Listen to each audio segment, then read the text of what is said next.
The Yen and the Restless spoilers hint that Summer Newman, last played by Alison Lanner, may derail Kyle Abbott, Michael Mueller, and Claire Newman's Haley Aaron reunion. A love triangle may be ahead, so let's talk about how things might play out. Kyle decided he couldn't keep waiting on Claire to choose their future together, so he tried to make their split feel more permanent. Instead of wishing for a reunion that might not happen, Kyle thought it was best to move on. Of course, Harrison Abbott reading Munel didn't get the memo and tried to play matchmaker for the former flames. Claire and Kyle still have a spark, so it feels like things could be moving back in a romantic direction for them. Kyle admitted to Diane Jenkins Abbott Susan Walters that he wouldn't be opposed to a Claire reunion that happened organically. Weiner appears to be nudging Kyle and Claire back toward each other without rushing this or offering up any pressure. However, that doesn't mean it'll be smooth sailing from here on out. This is still a soap, so there are always going to be obstacles to get in the way. Perhaps right when it looks like Claire and Kyle might get back together, Summer could come blowing into town again. There have been a ton of Summer mentions in recent months, so it certainly feels like she could return in some form. Summer has a new relationship off-screen in Italy, but that may end in heartbreak. It makes sense for Summer to perhaps come home partly because of Newman drama and partly because she's crushed over a romantic split. It's easy to imagine Summer leaning on Kyle and perhaps opening up to him about her devastation. Kyle could comfort Summer as familiar feelings start to bubble up. As for Harrison, it would be interesting if he started using his matchmaking talents to push Summer and Kyle together instead. Harrison might decide his dad and adoptive mom should reunite. So that could bring another round of playing Cupid.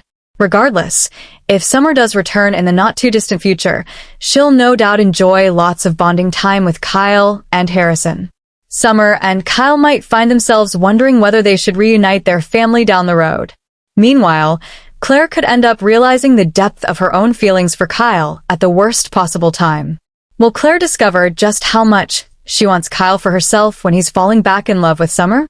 The Yen and the Restless spoilers say some messy romantic news is always just around the corner in Genoa City. In my opinion, this episode changes how we see several key characters. Summer derails Kyle and Claire's reunion. Love triangle ahead. The gentle hum of society was a stark contrast to the storm raging inside Kyle Abbott. He stared into the depths of his single malt scotch, the ice cubes clinking like tiny warning bells.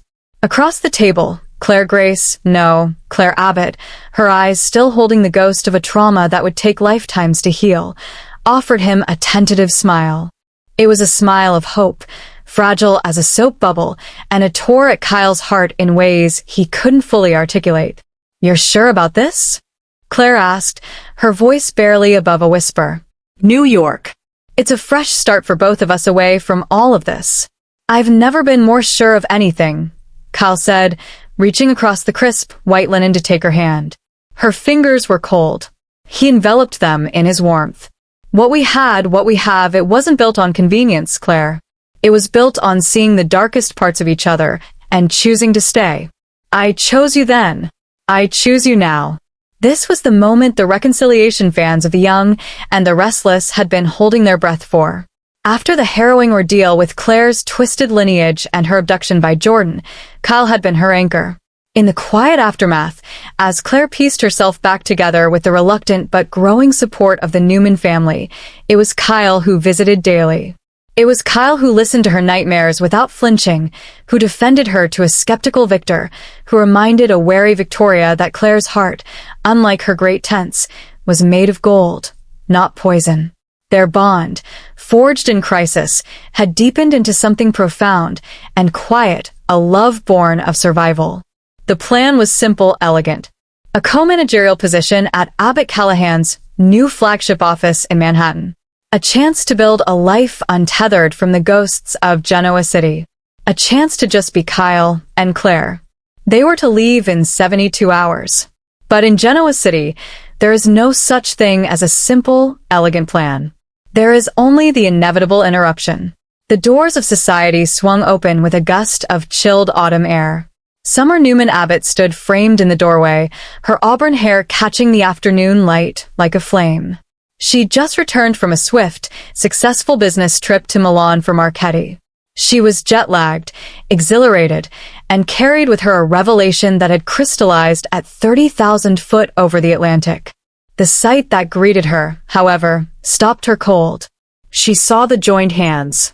She saw the intimate lean across the table. She saw the look on her ex-husband's face, a look of protective, determined love she hadn't seen directed at herself in years. A visceral jolt, equal parts pain and fierce, undeniable possession shot through her.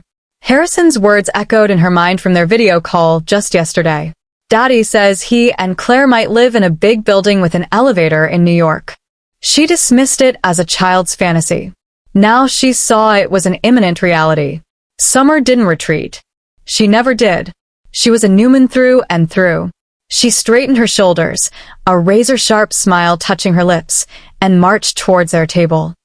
"Kyle, Claire," she said, her voice dripping with a cordiality that didn't reach her eyes. "What a lovely surprise. Welcome back to the land of the living, Claire. We're all so relieved you're all right." Claire subtly withdrew her hand from Kyle's. "Thank you, Summer. It's good to be back. Planning your next move?" Summer pressed, her gaze flicking between them. Kyle mentioned something about a potential shift at Abbott Callahan. Kyle's jaw tightened. "Summer, now's not really the time." "Oh, I think it's the perfect time," she interrupted, pulling out a chair and sitting unbidden. "Because I have news. Fantastic news. Marchetti's expansion into the Asian market is a go. The board was thrilled with my presentation, and they want a unified on-the-ground leadership team in Tokyo for the first year. A familiar dynamic duo."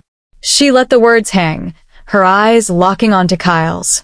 "They want us, Kyle, you and me, to co-lead.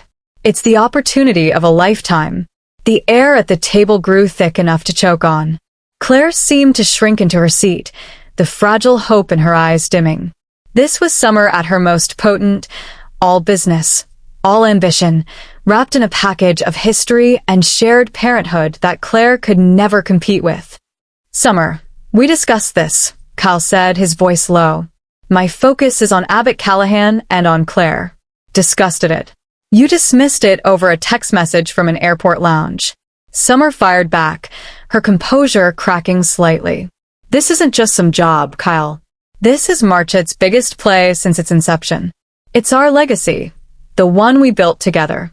It's a chance to show Harrison what true partnership looks like.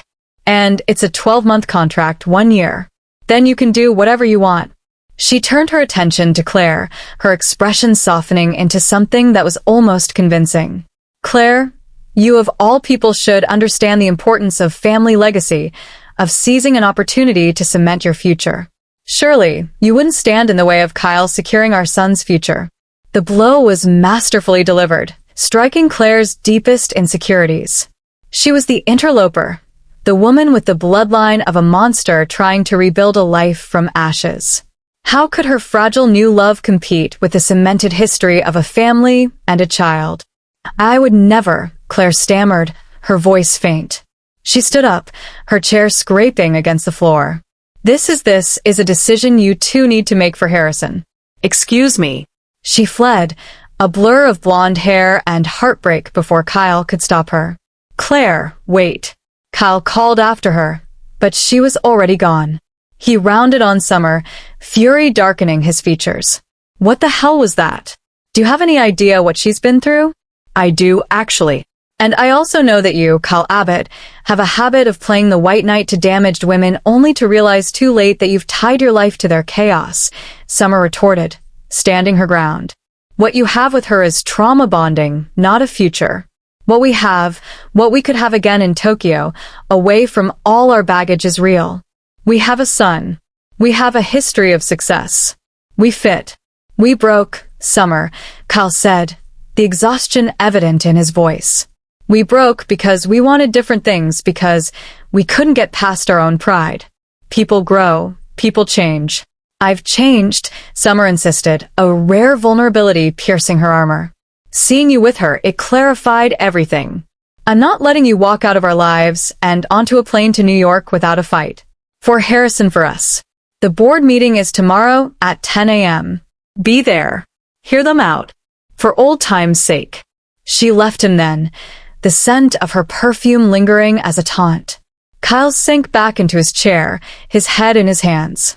The clear path to Claire and a fresh start was now a maze of conflicting obligations, old passions, and the undeniable pull of his child. Spoilers and speculation. The Triangle tightens in the coming weeks. Genoa City will be the stage for an emotional battle royale. And here's what our sources indicate will unfold. Claire's retreat and Newman intervention. Heartbroken and convinced she is a burden to Kyle's future, Claire will throw herself into her work at Newman Enterprises, seeking validation from Victoria and Nick. Victor Newman, ever the strategist, will see Claire's stability as an asset and surprisingly become an unlikely ally, urging her to fight for what she wants. However, he will also subtly probe the business advantages of having Kyle tied to Summer and Marchetti, keeping his options open. Kyle's divided duty. Torn, Kyle will attend the Marchetti board meeting. The offer will be staggering, professionally irresistible. He'll agree to a series of consultations, dragging out the decision. This will create the perfect storm of misunderstanding. Claire will see his hesitation as a choice for Summer, while Summer will see it as him coming to his senses. Harrison as the pawn. Unintentionally, Summer will not manipulate her son, but her genuine excitement about mommy and daddy working together in Japan will be infectious to the little boy. Harrison's eager questions. Will we see Mount Fuji? Will we all live together? Will land on Kyle with the force of guilt-laden grenades? The flashback catalyst. A crisis at Jabo or Newman will force Kyle and Summer into a locked room. High-stakes negotiation. Old chemistry will spark in the heat of battle, leading to a moment of charged proximity. A near kiss witnessed by a delivery-happy Daniel Roelati, who will struggle with whether to tell his sister. This moment will haunt Kyle not because he wants Summer back, but because it reminds him of the potent, complicated partnership they shared. Audra's manations. Never one to miss an opportunity, Audra Charles will see the fracture dynamic as a chance to further her own standing. She may cozy up to Claire, positioning herself as a mentor while simultaneously feeding Summer information about Kyle's lingering doubts, fanning the flames on both sides. The ultimate choice, the breaking point, will come in a Newman Abbott family gathering. A well-meaning but drunk Billy Abbott will toast to new beginnings and old flames rekindled, causing Claire to flee in tears. Kyle will have to make a very public, very definitive choice. Follow Claire immediately and lay his heart bare or stay and manage the fallout, thereby signaling to Summer that their shared world still holds priority. A speculative scene, the rooftop confrontation. Newman Enterprises rooftop night. The Genoa City skyline twinkles, a cold tapestry of lights. Claire stands at the edge, wrapped in a coat, her face pale in the moonlight. The door bangs open. Kyle rushes out breathless. Kyle. Claire. Thank God. I've been looking everywhere. Claire, it's beautiful up here. So quiet. You can almost pretend the world below isn't so complicated. He approaches slowly, as one would a startled animal. Kyle, what Billy said, it was stupid and thoughtless. It meant nothing. Claire did it because it sounded like the truth everyone is thinking but won't say. You and Summer Harrison Marchetti. It's a complete perfect circle, and I'm a jagged line that doesn't connect to anything. Kyle, you connect to me. God, Claire, you're the only thing that's felt truly real in so long. Claire, but is it real? Or is it just sanctuary? I was a shipwreck, Kyle. You were the safe harbor. But harbors aren't meant for permanent residents. Ships are meant to sail. Kyle, is that what I am to you? A temporary port because you're not a shipwreck to me. You're the lighthouse. After everything with Summer, with my father, with the constant power plays, you were the first steady, honest light I'd seen in years. You saw me. Not an Abbott heir, not a corporate pawn, not Summer's ex-husband. Me? Claire trembles, wanting to believe him. Claire. And what about Tokyo? Harrison was showing me pictures of cherry blossoms on his tablet today. Kyle looks pained. Kyle, it's a professional opportunity. That's all. My heart isn't in Tokyo. It's not in New York either, frankly. He takes a step closer. Kyle, my heart is wherever you are. If you want to go to New York, we go. If you want to stay here and face down every ghost in this city, we do it. If you wanted to go to Timbuktu, I'd learn the language. Just don't shut me out. Don't decide for me that I'd be better off without you. Suddenly, the rooftop door opens again. Summer steps out, her face etched with worry that hardens into something else when she sees them. Summer Harrison had a nightmare. He's asking for you, Kyle. Only you. It's the trump card. Undeniable and pure. Kyle closes his eyes, torn in two. Kyle, I have to go. Claire nods, a heartbreaking understanding in her eyes. Claire, of course you do. As Kyle turns to follow Summer, he looks back at Claire, a promise and an apology in his gaze. Summer's hand rests briefly, possessively on his arm as they disappear through the door. Claire is left alone with the city lights, more alone than ever. The love triangle isn't just ahead, it's here, and its corners are sharp enough to draw blood from all three hearts. Who will Kyle choose? The beauty and agony of this storyline is that there is no clear villain. Summer is fighting for a reconstituted family unit and a dynamic professional life she genuinely believes is best for everyone. Claire is fighting for the first pure love she's ever known and her own right to a happy ending. Kyle is fighting his own nature, torn between the passionate, complicated history he shares with the mother of his child and the profound healing connection he's found with a woman who represents a new beginning. This isn't just a simple love triangle. It's a collision of past, present, and future. It's about whether love born from shared trauma can survive the pressures of normally and whether love that fractured under the weight of ambition can be rebuilt on a new foundation. One thing is certain, Summer's intervention has irrevocably derailed Kyle and Claire's quiet reunion. The path to happiness for any of them is now a winding, dramatic road paved with tears, confrontations, and impossible choices. Buckle up, YNR fans. Genoa City is about to get very, very restless. Some choices change lives. Others change history. This one may do both.